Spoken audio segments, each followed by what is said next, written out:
कैसे डराइव किया वापस से बता रहा हूं, ऑस्मोटिक प्रेशर का एक्सप्रेशन गैस इक्वेशन की तरह pi into V is equals to N R T, P V is equals to N R T, तो pi into V is equals to N R T, N है number of moles, V है volume, R है gas constant, T है temperature और pi है आपका osmotic pressure.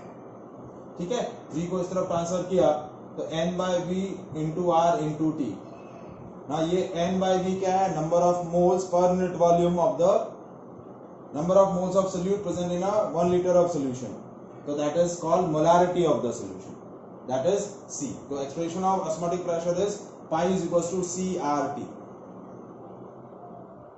ठीक है, now how to calculate the molar mass of solute, इसमें भी molar mass of solute कैसे calculate करेंगे, pi is equals to CRT, so that is n by v into RT. n क्या है, number of moles, that is WB by MB into V into RT. तो molar mass क्या हो जाएगा, WB into R into T divided by pi into V. That is a molar mass of solute. So that is the expression of molar mass. Now as we know that osmotic pressure is what, the pressure, external pressure applied over the solution side to stop the process of osmosis, to stop the flow of solvent molecule from pure solvent to solution. That process is called, if the solvent and solution is separated by a semi-permeable membrane, that is a solvent, and that is if I am taking solution. So water molecule is flowing from higher concentration to lower concentration, means they are flowing from solvent to solution. So that process is called osmosis. So the external pressure applied over the solution side so that the process of osmosis becomes stopped, that external pressure applied over the solution side is called osmotic pressure, and the expression of osmotic pressure is pi V is equals to nRT, similar to gas equation, जैसे gas equation PV is equals to nRT कैसे होता है, वैसे ही osmotic pressure को हम represent करेंगे पाई V nRT. So pi is equals to n by V RT, where n is number of moles, V is a volume, so number of mole per unit volume is called concentration, so that is CRT. So the osmotic pressure expression is pi is equals to CRT. ठीक है, now on the basis of that we also determine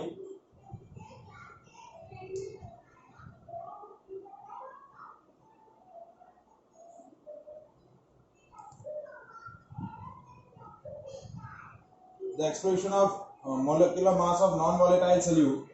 कैसे calculate करेंगे, देखिए pi is equals to n by V into RT. Now V, n is number of moles, so pi is equals to W by M, that is mass of solute upon its molar mass into V into RT.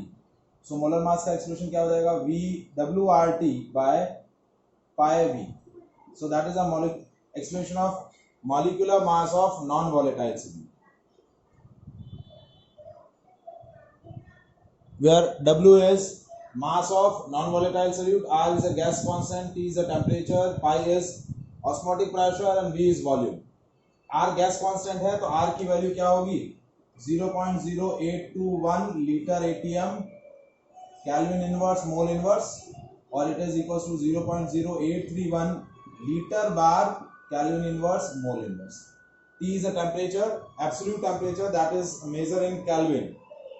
ठीक है, volume आपका हमेशा किस में रहेगा, litre में रहेगा, किस में रहेगा, लीटर में.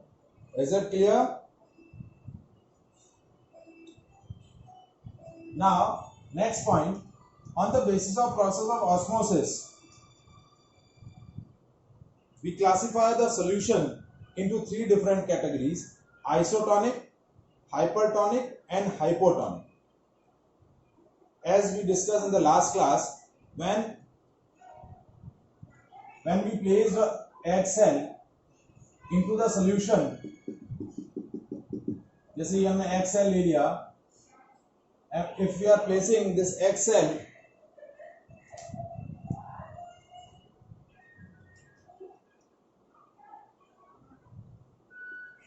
ये आपकी एक्सेल है और that plays in a solution. Now the concentration of the solution outside the cell is less than the concentration of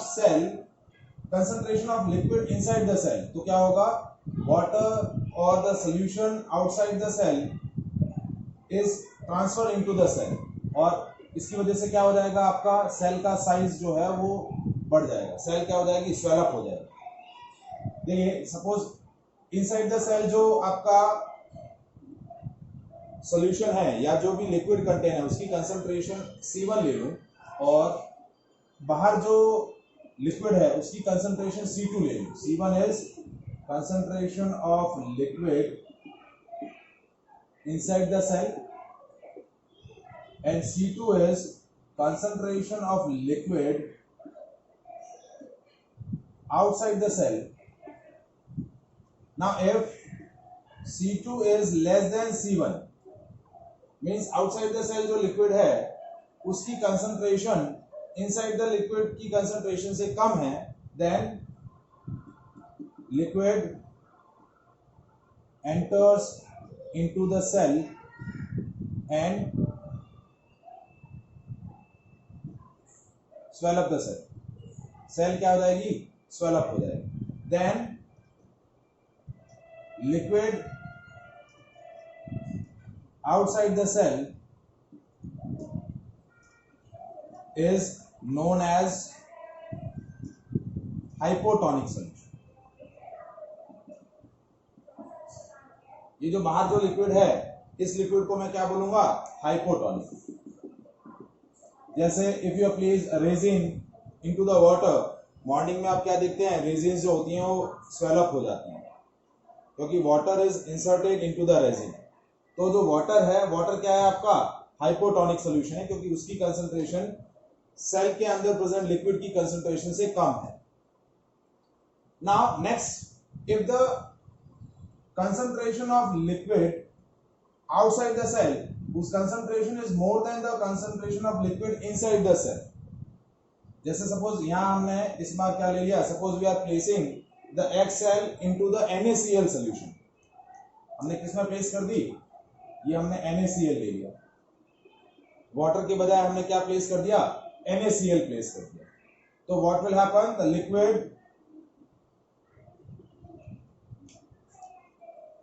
inside the cell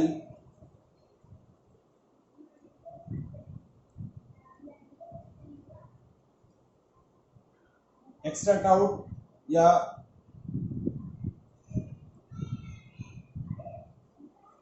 comes out from the cell and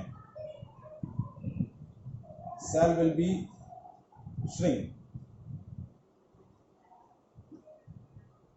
आपकी cell क्या हो जाएगी, shrink हो जाएगी, उसका shape size छोटा हो जाएगा। ये C2 है, ये C2 और इसमें जो लिक्विड प्रेजेंट है उसकी concentration C1. If the C2 is more than C1, then liquid inside the cell comes out from the cell and cell will shrink. ठीक है? So then the liquid outside the cell is known as hypertonic solution. उसको हम क्या बोलेंगे, hypertonic solution.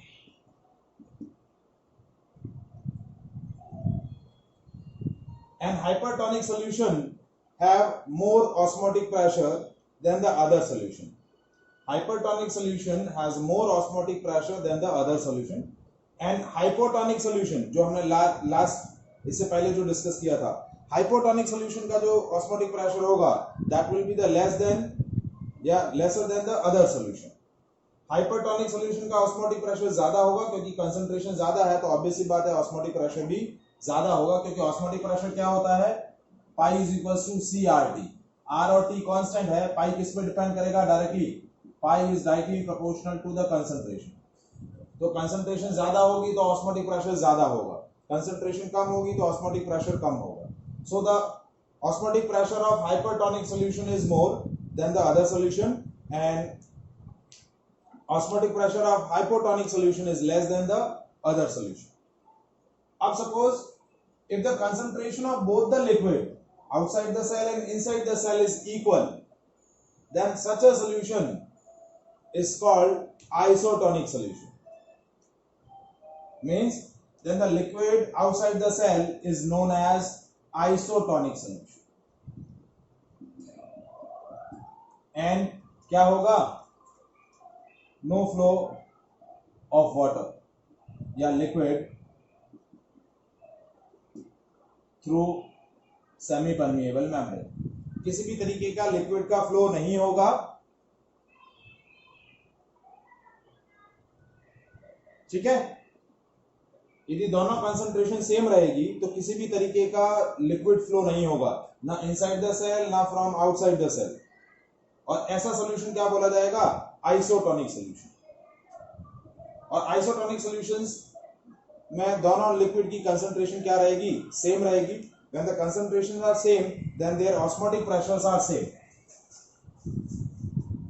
Pi 1 is equals to pi 2. So if the two liquids have the same osmotic pressure, are called isotonic solutions. Or if they have same concentration, then they are also known as isotonic solutions. तो देखिए isotonic solution में concentration equal होती है, तो concentration क्या होता है? Number of moles per unit volume. तो that is W1 upon M1 into V1 is equals to W2 upon M2 into V2. That is for isotonic solution.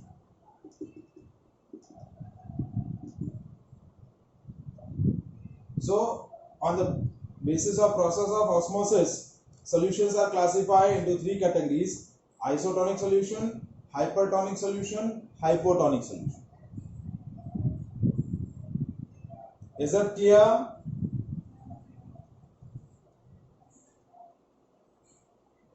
In the difference of osmosis and diffusion, तो हमने क्या discuss किया था कि diffusion can never be stopped and never be reversed.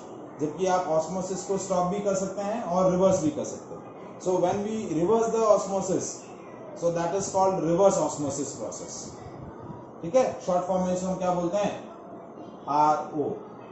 RO. जो आपकी RO होती है, वाटर प्यूरिफायर होता है. तो वाटर प्यूरिफायर जो होता है वो RO प्रोसेस पे वर्क करता है. Reverse osmosis.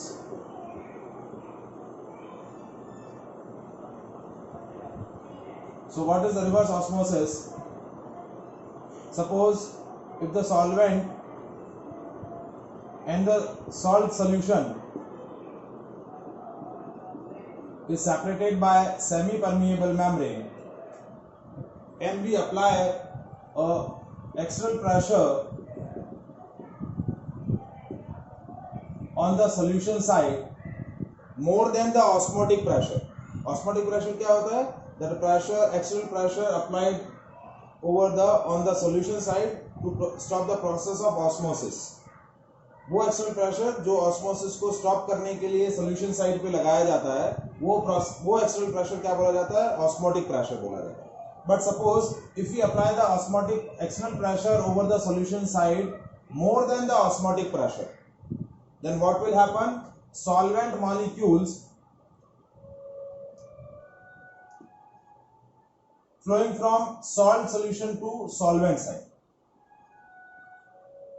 तो अब रिवर्स ऑस्मोसिस में क्या होता है? आपका सॉल्ट सॉल्यूशन के अंदर जो सॉल्वेंट मॉलिक्यूल्स होते हैं, दे आर ट्रैवलिंग या flowing from solution to solvent side through semi permeable manner. तो जब नॉर्मली आरओ के प्रोसेस में क्या होता है? जो आपका सॉल्टी वाटर होता है, जिसमें वाटर में सॉल्ट कंटेंट ज्यादा होता है, तो उस सॉल्टी वाटर में से हम क्या करते हैं? आपका प्योर वाटर एक्सट्रैक्ट आउट करते हैं. तो that process is called reverse osmosis. So reverse osmosis process में आप क्या करते हैं? We apply external pressure over the solution side more than the osmotic pressure, so that solvent molecules are not now flowing from salt solution या solution to solvent side, and this process is called reverse osmosis. And this reverse osmosis process is used in a purification of water. जो water के अंदर जो extra salt contain होता है उसको बाहर निकालता है. बाहर निकालने का मतलब क्या होता है कि सॉल्ट सॉल्यूशन में से वाटर मॉलिक्यूल को वो सॉल्वेंट साइड में ट्रांसफर कर देगा. रिमेनिंग जो आपका वाटर बचेगा वो आपका क्या होगा, सॉल्टी वाटर रहेगा। एक्स्ट्रा जो भी सॉल्ट होंगे वो सारे सॉल्यूशन में प्रेजेंट रहेंगे, सिर्फ रिक्वायर्ड सॉल्ट जो है वो उस तरफ ट्रांसफर हो जाएंगे वाटर मॉलिक्यूल्स के साथ। So that process is called reverse osmosis. Is that clear?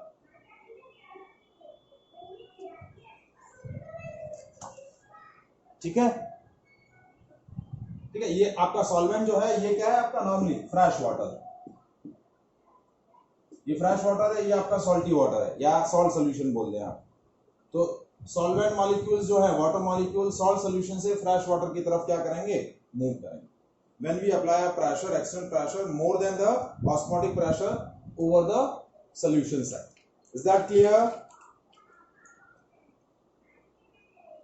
Now we discuss the numerical questions based on osmotic pressure. तो osmotic pressure में दो वैरायटी में क्वेश्चन आते हैं।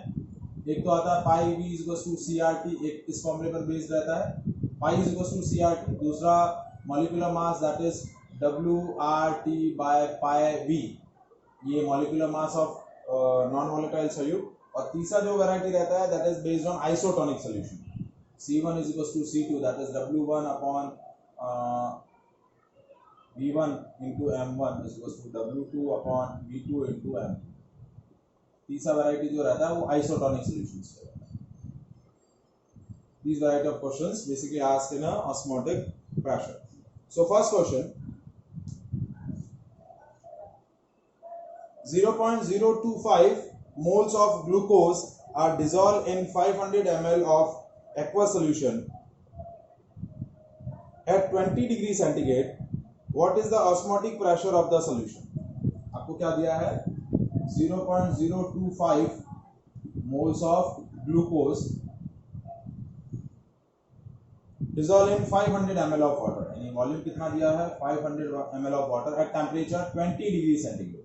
तो इसको केल्विन में कन्वर्ट करें तो 273 प्लस 20 दैट इज 293 केल्विन। हमेशा जो आपका ऑस्मोटिक प्रेशर का जो एक्सप्रेशन है उसके अंदर टेम्परेचर हमेशा एब्सोल्यूट रहेगा। क्या रहेगा, एब्सोल्यूट टेम्परेचर रहेगा। और वॉल्यूम जो होगा हमेशा लीटर में रहेगा। तो 500 डिवाइड बाय 1000 तो दैट इज 0.5 लीटर। वॉल्यूम हमेशा लीटर में होगा, टेम्परेचर हमेशा केल्विन में रहेगा। ठीक है, आर की value 0.0821 litre ATM kelvin inverse mole inverse. ये वैल्यू आपको बाय डिफॉल्ट याद रखनी है। ठीक है, तो अब पाई की value pi v is equals to nRT, pi is equals to nRT by v, pi is equals to nRT by v। ठीक है, तो n दे रखे हैं आपको 0.025, r की value 0.0821 into 293 divide by volume is 0.5। ठीक है, इन सारे पैरामीटर्स को आप सॉल्व करेंगे। ये 1000, ये भी 1000, ये आपका 100, ये 10 हो गया। तो पाई की वैल्यू आ गई 25 into 8 21 into 293 into 10 divided by 5 into 1000 into 1000। ठीक है, ये 5 हो गया, 10 से ये कैंसिल हो गया, ये 20, pi is equal to 821 into 293 upon 20,000। जब आप इस वैल्यू को सॉल्व करेंगे वैल्यू कम्स 1.2 ATM। कितना वैल्यू आया, 1.2 ATM। क्योंकि प्रेशर ATM में क्यों आया, क्योंकि हमने R की क्या वैल्यू ली, 0.0821 लीटर ATM। ये वैल्यू ली, इसलिए हमारा प्रेशर किस में आया, ATM में आ गया। क्या इसमें आया, ATM में आया। Is that clear?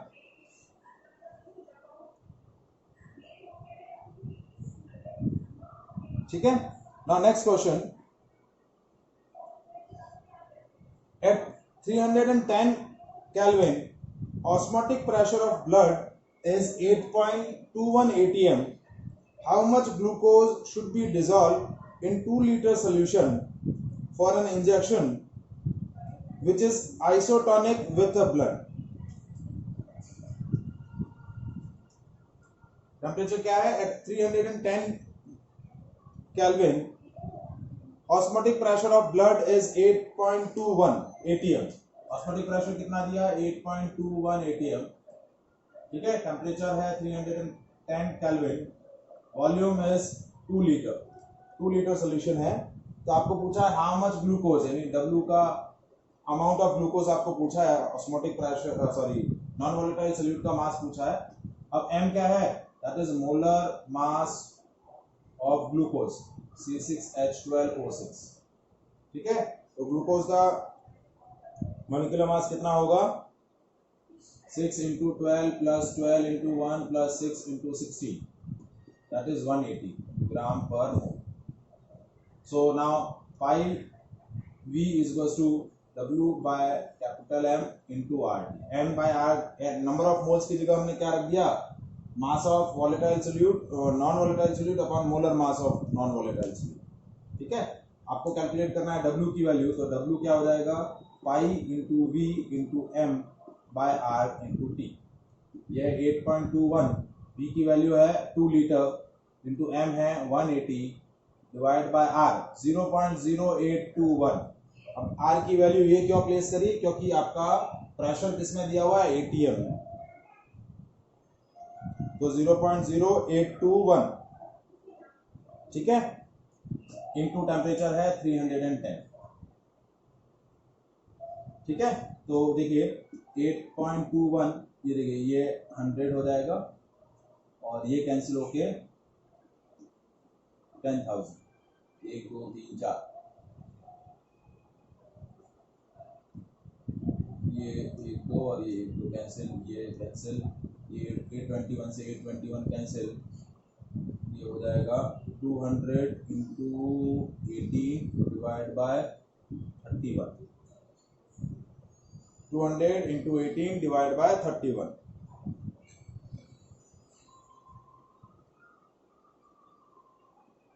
So this value comes equals to 116.13 gram. So that amount of glucose is required to dissolve in a 2 liter solution. Now the next question. A 4% solution of sugar is isotonic with 3% solution of an unknown organic substance. Calculate the molar mass of unknown substance. 4% solution of sugar, 4% solution of sugar is isotonic with 3% solution of unknown substance।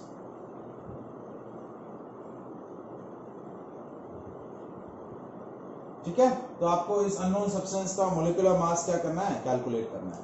So isotonic means both have same osmotic pressure, both have same concentration. So W1 upon M1 into V1 is equals to W2 upon M2 into V2। अब पहला जो है sugar solution है, तो इसकी concentration क्या दे रखी है 4% solution, means 4 gram of sugar dissolve in 100 ml of solution. क्या दे रखी है 4 gram of sugar dissolve in 100 ml of solution, ठीक है।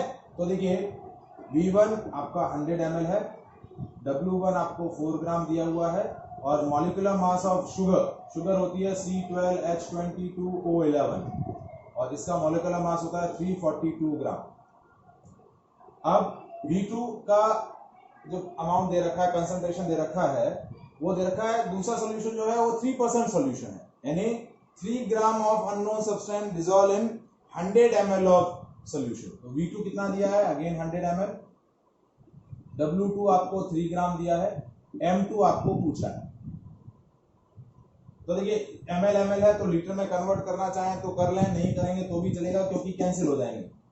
तो देखिए 4 divide by 342 into 100 is equals to 3 divide by 100 into x।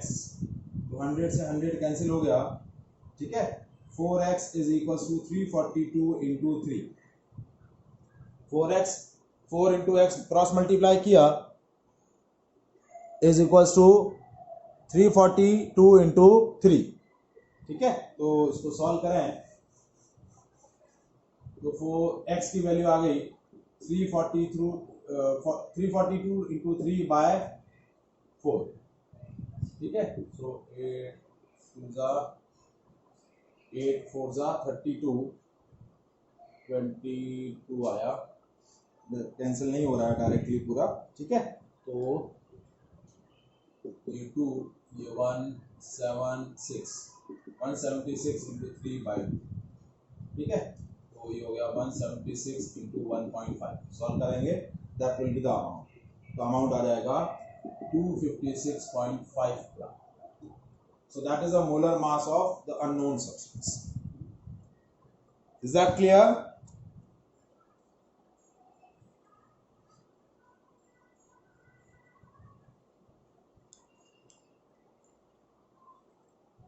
So these variety of questions basically asked in osmotic pressure. So 4 qualitative properties हमने discuss करी: relative lowering in vapor pressure, elevation in boiling point, depression in freezing point, and osmotic pressure. ठीक है, is that clear? Now, as we know that qualitative properties of the solutions are those properties of solution which depends on the amount of solute or the number of particles of solute.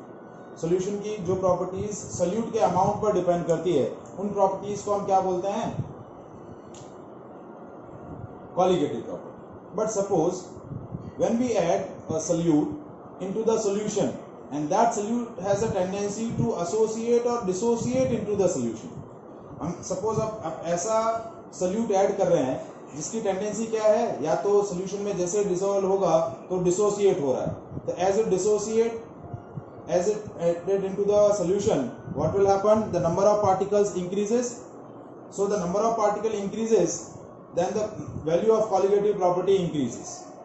यदि वो dissociate होने की tendency रख रहा है as it added into the solution, तो क्या होगा? Number of solute particles increase हो जाएंगे डिसोसिएट होते ही। जैसे ही नंबर ऑफ पार्टिकल्स इंक्रीज होंगे कॉलिगेटिव प्रॉपर्टीज की वैल्यू बढ़ जाएगी। और suppose if you add a solute and that has a tendency to associate into the solution, मतलब वो इंटीग्रेट हो रहा है, जॉइंट हो रहा है, so as it associate into the solution then the number of particles, number of solute particle in the solution decreases. As the number of solute particle in the solution decreases, the value of colligative property decreases. So when we add a solute into the solution that has a tendency to associate or dissociate into the solution, then the colligative properties of the solution change its value. So such colligative properties are known as abnormal colligative properties. Means आप क्या कर रहे हैं, non volatile solute के बजाय आप क्या कर रहे हैं, इलेक्ट्रोलाइट ऐड कर रहे हैं, एक ऐसा सब्सटेंस ऐड कर रहे हैं जिसकी टेंडेंसी है एसोसिएट या डिसोसिएट होने की, तो that substance is known as electrolyte. तो जब भी आप क्या कर रहे हैं, नॉन वॉलेटाइल सॉल्यूट के बजाय सॉल्यूशन के अंदर इलेक्ट्रोलाइट ऐड कर रहे हैं, प्योर सॉल्वेंट के अंदर इलेक्ट्रोलाइट ऐड कर रहे हैं जिसकी एसोसिएट या डिसोसिएट होने की टेंडेंसी है, तो कॉलिगेटिव प्रॉपर्टीज की वैल्यू चेंज हो जाएगी। As you added the solute into the solution or into the solvent, the colligative properties change its value. So such properties are known as abnormal colligative properties. अब हमें पता है कि colligative properties जो हैं वो 4 तरीके की हैं। कौन कौन सी है? देखिए, relative lowering in vapor pressure, पहला प्रॉपर्टी। तो इसमें हमने क्या लिखा, P not A minus PA upon P not A is equal to WB upon MB into WA into M, ये पहली प्रॉपर्टी। दूसरा, एलिवेशन इन बॉइलिंग पॉइंट, तो ये क्या था, delta TB is equal to KB into M, that is WB upon MB into WA into 1000। Third हमने property discussed किया था, depression in freezing point.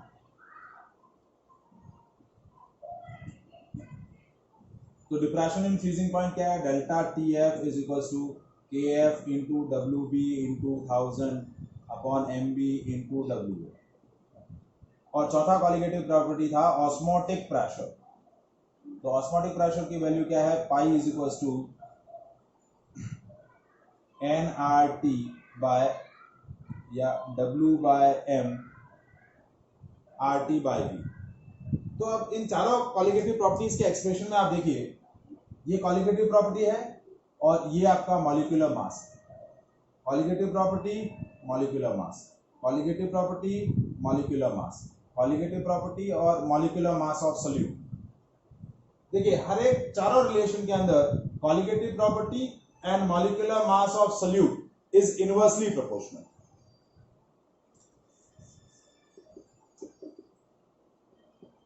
Qualitative property of solution is inversely proportional to the molar mass of solute। तो जैसे ही आप क्या कर रहे हैं, सॉल्यूशन के अंदर कोई भी पर्टिकुलर इलेक्ट्रोलाइट ऐड कर रहे हैं जिसकी टेंडेंसी है एसोसिएट या डिसोसिएट होने की, तो वो क्या करेगा, क्वालिटेटिव प्रॉपर्टीज की वैल्यू को चेंज कर देगा and such qualitative properties are known as abnormal qualitative properties. तो अबनॉर्मल क्वालिटेटिव प्रॉपर्टीज के लिए हम क्या डिफाइन करेंगे, एक फैक्टर डिफाइन करेंगे and that factor is known as van't Hoff factor. क्या बोला जाएगा, वांट ऑफ फैक्टर। एक पैरामीटर या एक वेरिएबल डिफाइन करेंगे, दैट पैरामीटर और variable is known as van't Hoff factor, ठीक है। और उस वांट ऑफ फैक्टर को हम किससे रिप्रेजेंट करेंगे, आई से। तो वांट ऑफ फैक्टर क्या होगा,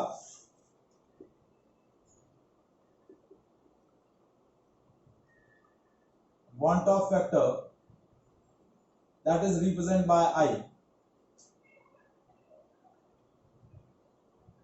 that want of factor is basically defined to calculate the value of abnormal colligative property। तो फर्स्ट एक्सप्रेशन इस want of factor का क्या होगा, number of particles after association और dissociation divided by number of particles before association और dissociation। क्योंकि हम क्या बोल रहे हैं कि एसोसिएशन और डिसोसिएशन के बाद आपका क्या हो रहा है, number of solute particle increase हो रहे हैं या डिक्रीज हो रहे हैं। तो यदि एसोसिएट हो गया तो नंबर ऑफ पार्टिकल्स कम हो जाएंगे, तो वांट ऑफ फैक्टर की वैल्यू लेस देन 1 आ जाएगी। और यदि डिसोसिएट हुआ तो number of particles after the dissociation बढ़ जाएंगे, तो आपका वांट ऑफ फैक्टर का वैल्यू क्या हो जाएगा, मोर देन 1 हो जाएगा। तो वांट ऑफ फैक्टर क्या है, number of particles after dissociation और association divide by the number of particles before association and dissociation.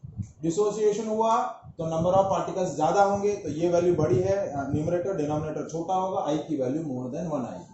तो ये आपका डिसोसिएशन के लिए, और आई की वैल्यू लेस देन 1 आएगी एसोसिएशन के।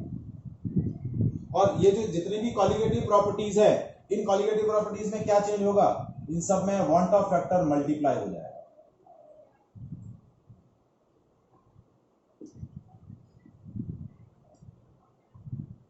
वांट ऑफ फैक्टर की वैल्यू मल्टीप्लाई हो जाएगी। So whenever we are solving the question related to the qualitative properties, तो आपको एक पॉइंट जो है वो सबसे इंपॉर्टेंट माइंड में सेट कर देना है कि जो आप सॉल्यूट ऐड कर रहे हैं वो सॉल्यूट नॉन वॉलेटाइल है या फिर इलेक्ट्रोलाइट है। यदि नॉन वॉलेटाइल है तो वांट ऑफ फैक्टर कैलकुलेट करने की जरूरत ही नहीं है, सिंपली जैसे पहले कर रहे थे, अब तक जो कर रहे थे वही करेंगे। But if you add a electrolyte in the solvent and make a solution which has a tendency to associate और डिसोसिएट, तो फिर पहले उसके लिए आपको वांट ऑफ फैक्टर कैलकुलेट करना पड़ेगा, और वो वांट ऑफ फैक्टर कैलकुलेट करने के बाद उसको क्वालिटेटिव प्रॉपर्टी के साथ मल्टीप्लाई करना पड़ेगा, सारी प्रॉपर्टीज के साथ। यदि आप क्वेश्चन सॉल्व करते टाइम ध्यान नहीं रख रहे हैं कि इलेक्ट्रोलाइट है या नॉन वॉलेटाइल सॉल्यूट है, तो आपका पूरा कैलकुलेशन रॉन्ग कंसीडर हो जाएगा। तो क्वेश्चन करते टाइम आपको याद रखना है कि आपका सॉल्यूट कैसा है, इलेक्ट्रोलाइट है या नॉन वॉलेटाइल है। Is it clear? ठीक है, कॉल डिस्कनेक्ट हो जाए तो वापस ज्वाइन हो जाइएगा, कि 10-15 मिनट का ये टॉपिक बाकी है, चैप्टर फिनिश हो जाएगा, ठीक है।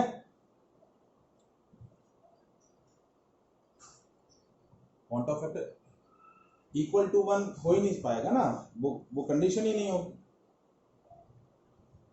जैसे देखिए, सपोज आपने क्या किया, जैसे आपने एक इलेक्ट्रोलाइट ऐड किया, जैसे आपने ऐड किया NaCl, तो NaCl क्या होगा, जैसे ही वाटर में जाएगा ये Na+ और Cl- में डिसोसिएट हो गया। तो पहले बिफोर डिसोसिएशन क्या था, एक पार्टिकल था, आफ्टर डिसोसिएशन कितने पार्टिकल हो गए, 2। तो क्वांटम फैक्टर कितना आया, 2/1, यानी कितना आ गया, 2।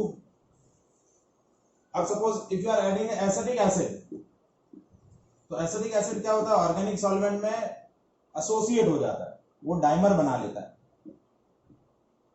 एसिटिक एसिड नहीं, इथेनॉइक एसिड, सॉरी, तो इथेनॉइक एसिड क्या होता है, डाइमर बना लेता है। तो इसके 2 मॉलिक्यूल थे बिफोर एसोसिएशन, आफ्टर एसोसिएशन कितना बचा, 1। तो क्वांटम फैक्टर कितना हुआ, 1/2। तो आई की वैल्यू क्या हो गई, <1। यहाँ आई की वैल्यू क्या है, <1। ये हो गया डिसोसिएशन, ये हो गया एसोसिएशन। आई की वैल्यू 1 नहीं आएगी कभी भी,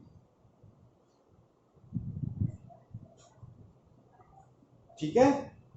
यदि वो इलेक्ट्रोलाइट होगा तो उसके लिए क्वांटम फैक्टर या तो <1 होगा या फिर <1 होगा। Is that clear. अब एक तो कॉलिगेटिव प्रॉपर्टी का एक एक्सप्रेशन ये आ गया हमारा। अब 2 और एक्सप्रेशन है कॉलिगेटिव प्रॉपर्टीज के, मतलब क्वांटम फैक्टर के। दूसरा एक्सप्रेशन है that is observe colligative property, that is also known as abnormal colligative property, divided by theoretical colligative property. theoretical colligative properties को हम क्या बोलेंगे, normal colligative property। तो क्वांटम फैक्टर का जो सेकेंड एक्सप्रेशन होगा वो क्या रहेगा, ऑब्जर्व्ड या फिर abnormal colligative property divided by theoretical और नॉर्मल कॉलिगेटिव प्रॉपर्टी।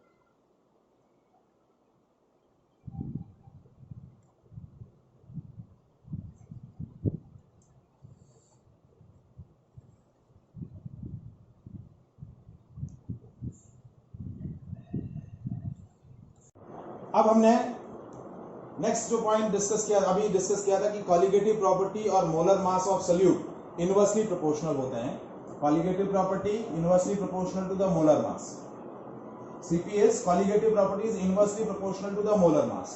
तो तीसरा जो एक्सप्रेशन बनेगा क्वांटम फैक्टर का वो क्या बनेगा, दैट इज नॉर्मल और theoretical molar mass of solute divided by abnormal or observed molar mass of solute।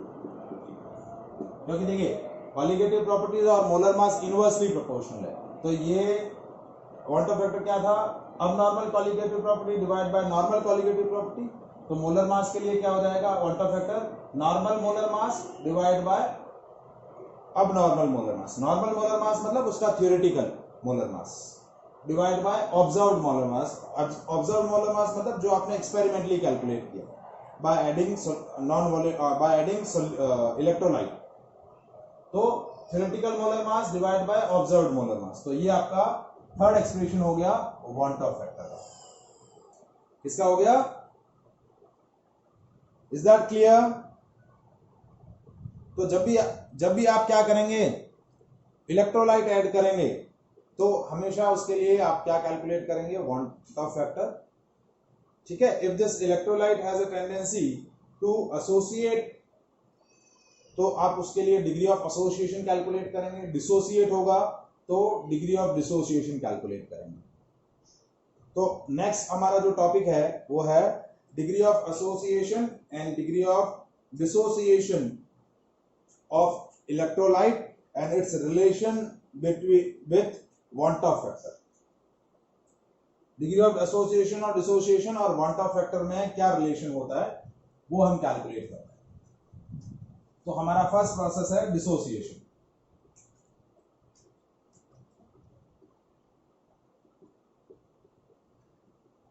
मतलब when you add a electrolyte into the pure solvent and dissociate into the different parts, dissociate हो रहा है तो degree of dissociation आपको क्या करनी है, calculate करनी है. And suppose the degree of dissociation is alpha. क्या है डिग्री ऑफ डिसोसिएशन? आपको क्या दे रखी है,